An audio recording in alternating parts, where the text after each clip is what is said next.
Gilles Lamiré, skipper de course au large de la promo 94 de l'IPAG.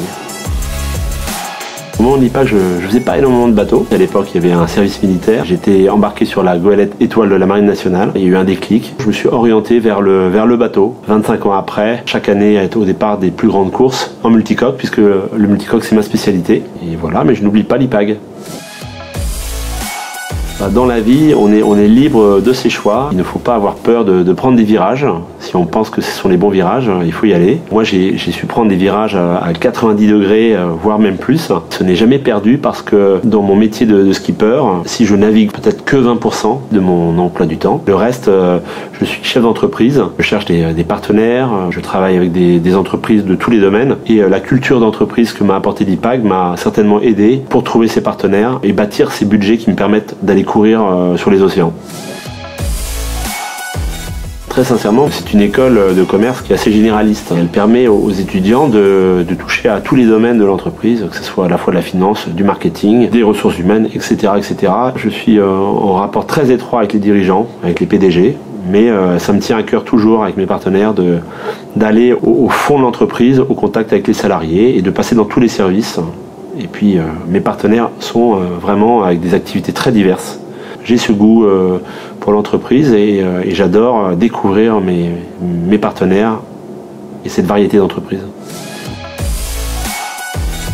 Je cours en multi 50, c'est un trimaran de 50 pieds, 15 mètres de long, 15 mètres de large. Ça va très très vite, un multi 50, c'est un trimaran, ça monte à 40 nœuds. Ça participe aux plus grandes courses du calendrier, à savoir la Route du Rhum en solitaire, une fois tous les 4 ans, la Transat Jacques Vabre en double, tous les 2 ans, et puis après il y a d'autres courses comme la Transat anglaise en solitaire, la Québec-Saint-Malo en équipage, et puis on a également un championnat des multicoques, c'est comme un peu en Formule 1, on a des grands prix qui se courent devant les ports, qui sont très spectaculaires, où on peut assister à des batailles de multicoques au contact devant les ports, c'est très spectaculaire, et aussi on peut emmener nos partenaires et faire découvrir ces beaux oiseaux. La Transat Jacques Vabre, c'est une course mythique de la course au large.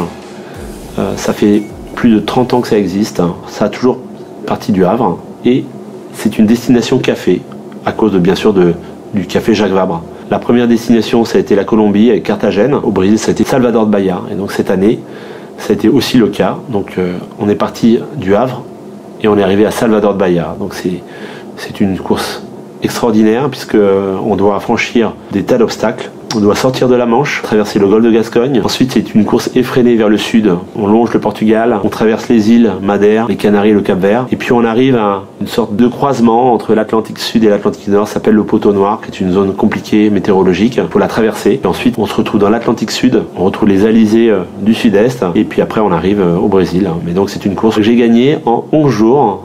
C'est assez rapide 11 jours. 17 nœuds 56 de moyenne. Pour ceux qui font un peu de bateau, 17 nœuds 56 de moyenne en réel. Ça va très vite. Les courses en multicoque, c'est très dur. Parce que un multicoque, ça va vite et c'est dangereux, ça peut chavirer. Ce sont des bateaux qu'on pousse et donc on prend des risques. On doit les pousser à la limite, mais la limite de quoi? C'est le chavirage. Et un chavirage, c'est terrible, c'est dangereux pour nous, catastrophique pour le bateau, donc on ne doit pas en arriver là, mais on doit être les plus rapides possible. Donc, moi, je ne suis pas là pour regarder les mouettes et même si j'apprécie être en mer, mon objectif c'est de franchir la ligne d'arrivée, si possible en tête. Bien sûr, il y a eu des tas de moments où je suis obsédé par l'arrivée. Je peux quand même parler de moments comme exceptionnels. La traversée du Cap-Vert. Souvent, on fait des traversées de l'Atlantique, on ne voit ni bateau, ni bout de terre. Nos bateaux vont tellement vite, une demi-heure de course, on ne voit plus la terre et on revoit la terre uniquement à l'arrivée. Là, ça n'a pas été le cas, puisque j'ai frôlé les Canaries.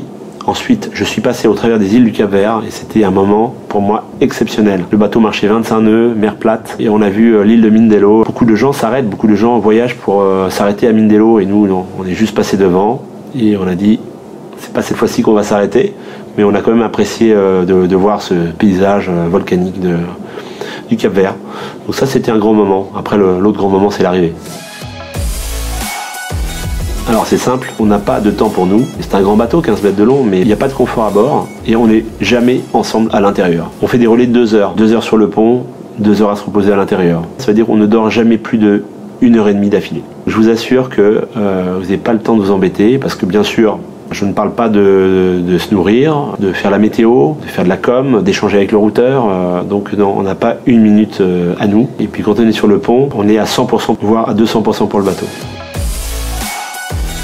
L'année prochaine, ça sera un autre défi. Là, le bateau actuellement est encore à Salvador de Bahia, puisqu'il va rentrer en cargo. Préalablement, on l'a préparé, on l'a dématé, on a démonté les voiles, on les a stockés. Il va être sanglé sur le cargo avec les autres bateaux, puisqu'on ne sera pas les seuls. Quasiment la moitié des bateaux qui ont couru la Transat Jacques Vabre vont rentrer sur le même cargo. Et le cargo va mettre à peu près 14 jours pour arriver à Lorient. J'ai une équipe qui est déjà à Salvador de Bahia à s'occuper du bateau, à en prendre soin. Et puis moi, je serai à l'arrivée du bateau à Lorient. On va le remettre à l'eau, mettre le mât sur le pont. Après, il va subir à peu près 3 mois de chantier de préparation pour la prochaine course, la Transat CIC, qui partira de Brest et arrivera à Charleston, et ce sera une transat en solitaire. J'ai un petit faible pour le solitaire, je suis un coureur de multicoque et de solitaire, donc ça va être un autre défi. Ça sera mi-mai, on va arriver fin mai à Charleston, et ensuite on ira à Québec pour Québec-Saint-Malo, qui va partir le 12 juillet prochain, en équipage.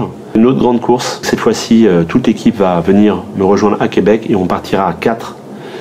Ça sera une autre course fantastique avec une partie dans le Saint-Laurent. Ça sera ma 3e Québec-Saint-Malo. Très très belle course qui mérite d'être connue. Et là aussi, je vous invite à nous suivre et à rêver. Bien sûr, alors moi je connais bien cette course Croisière-EDEC, forcément, puisque quand j'étais étudiant, j'y ai un petit peu participé. Et puis par la suite, j'ai également skippé une année, j'ai skippé le bateau de l'IPAG.